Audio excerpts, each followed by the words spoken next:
তারপরে উনি আমার যা ইচ্ছা তাই কইয়া উনি আমার জিনিস গয়না যা থাকে ওগুলো সব নিয়ে চলে জায়গা। যার পরে আহ, আমি বাইরের আমি যখন বাইরে আন্তরি ওখান থেকে ওই জঙ্গলে থেকে, তখন আরো কয়েকটা বদমাইশ পোলা পানে আমার ধরার পরে আমার কি বলবো আপনাদের। যদি দর্শক মন্ডলী, আমরা দিনাজপুরের পারুলিয়া গ্রামে এসেছি পারুলের জীবন কাহিনী শোনার জন্য।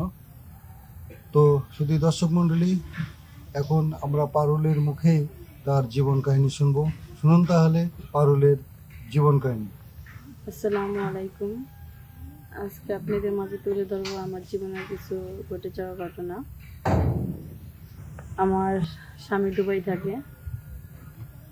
দুবাই যাওয়ার প্রায় 6 মাস 1 বছর পরে আমাকে একটা টাচ মোবাইল পাঠানোর পরে আর কি আমি ফেসবুক ইউটিউব সবই চালাইতাম। ফেসবুকে একজনের সাথে আর কি ভালো একটা ফ্রেন্ডশিপ হয়। তো উনি আমার মেসেজ করতো, আমি ওনার মেসেজ করতাম। এভাবে আমাদের অনেক দিন চিটিং চলতে থাকে। উনি অনেক সময় অনেক খারাপ খারাপ মেসেজ করে, আমি অনেক সময় রিপ্লাই দিই। হ্যাঁ, আবার আমি দিলে উনি রিপ্লাই দেয়, এরকম মানে দিনের পর দিন, রাতের পর রাত এরকম আমাদের অনেকদিন চিটিং চলতে থাকে। চলার পরে এবং ওনার সাথে আমার মোবাইলে বাসরঘর বন্ধ হয়। হ্যাঁ, তারপর একদিন আমি ওনার সাথে দেখা করবো এরকম একটা করি, যে উনি বলতেছে যে তুমি এক জায়গায় আসো, তোমার সাথে আমি দেখা করতে চাই। তখন আমার শাশুড়ি মিথ্যা কথা বলছি, যে আমি বলছি আমার বাপের বাড়িতে বেড়াইতে যাব।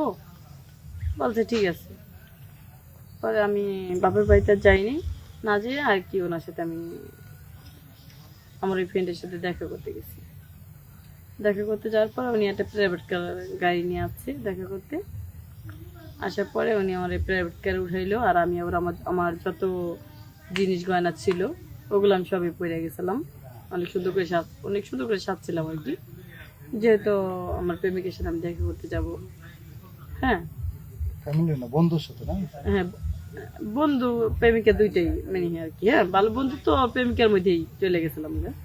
তো দেখা করতে যাই, অনেক সুন্দর করে সাজি আর কি। ওদিন আমার যত জিনিস গয়না থাকে, হ্যাঁ, এবং কি পাল্লা থেকে অনেক সুন্দর করে সাজিয়ে আমার সবাই দুবাই থেকে টাকা পাঠায়, ওই টাকাটা সাজি। তারপরে আর কি ওনার সাথে দেখা করতে চাই। যাওয়ার পরে উনি আমার একটা প্রাইভেট গাড়িতে উঠানোর পরে উনি যাইতে একবারে জঙ্গলের ভিতরে যায়। আমি বলছি আর কত দূর যাবেন? বলছে এটা পার্কে ঘুরতে যাবো। হ্যাঁ, তো কথা বললা উনি আমার অনেক দূর একটা বাগানে ভিতরে নিয়ে যাবে দেখে। ওখানে মানে মানুষজন খুবই কম, আর বাড়িঘর নাই বলে চলে। হ্যাঁ, দু একটা লোকজন আছে খুব কম। তখন উনি আমার কি করে, আমারে জোর করে আর কি যা করার করে, এবং কি আমার জিনিস গয়না যা থাকে, হ্যাঁ, ওগুলো সব নিয়ে জায়গা। আর আমার যা মানে ইচ্ছা মতো করে, জোর করে যা ইচ্ছা তাই করার পরে উনি চলে যায় আমার গলায় দিয়ে। আমি অনেক কান্নাকাটি করি যে আমার জিনিসগুলো দিয়ে দেন, আমার এত বড় সর্বনাশ করবেন না আপনি। আর উনি অথচ দেখা করার আগে বলছিল যে মাগার ফুলের গায়ে এছড়া ইয়া কাটার এছর আছে, কিন্তু তোমার গায়ে কোনো কাটার এছরও লাগবে না। হ্যাঁ, কিন্তু উনি আমার মিথ্যা কথা বললে আইনা উনি আমার এত বড় সর্বনাশ করছে। তারপরে উনি আমার যা ইচ্ছা তাই কইয়া উনি আমার জিনিস গয়না যা থাকে ওগুলো সব নিয়ে চলে জায়গা। যার পরে আমি বাইরের আমি যখন বাইরে আন্তরি ওখান থেকে ওই জঙ্গলে থেকে, তখন আরো কয়েকটা বদমাইশ পোলা পানে আমার ধরার পরে আমার কি বলবো আপনাদের। আমার ইচ্ছা মতো যা ইচ্ছা তাই করে বাগানের ভিতরে। করার পরে আমরা 2 দিন পর একটা না ইচ্ছা মতো যা ইচ্ছা তাই করে বাগানের ভিতরে। করার পরে আর কি, হ্যাঁ, পরে ওরা চলে যায়। তারপর আমি যে বাসা হাইটে যাব, মানে এরকম শক্তি আমার নাই। তারপর অনেক কষ্ট করে আমি গেছি। কোথায় গেছো? বাড়িতে আসছো? হ্যাঁ, বাড়িতে গেছি। বাড়িতে যাওয়ার পরে দেখে সবাই দেখে আমার চোখে পানি, হ্যাঁ হাঁটতে পারি না, জিনিসগুলো লগে নাইকা। পরে বলতেছে এরকম অবস্থা। পরে আমি যেহেতু আমি নিজে ভুল করছি, এই জন্য আমি কাউকে বলতে পারতাছি না। তো তোমার জিনিস গয়না কে নিল, তুমি কি জি- জিনিসগুলো যে ছেলেটার সাথে আমার ফেসবুকে আর কি মানে বন্ধুত্ব হয়েছিল, ওই ছেলেটা আমার জিনিস গয়না, তারপরে আমার জোর করে সবকিছু আমার কায়রা নিয়া। বাড়িতে এসে মিথ্যা কথা বললা নাকি? হ্যাঁ, পরে বাড়িতে এসা, কারণ আমি যেহেতু আমি অপরাধ করছি না, এটা আমি কেমনে বলবো।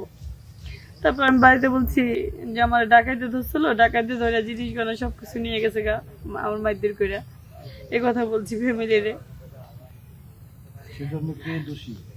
এই জন্য আমি দোষী নেই। আমার হাজবেন্ড অথচ আমার জন্য কত কষ্ট করে ওই বিদেশে গেছে, টাকা ইনকাম করে, সেই টাকাটা আমি ফুর্তি করে বেড়াই। এর জন্য দোষী কে? আমি নিজেই দোষী।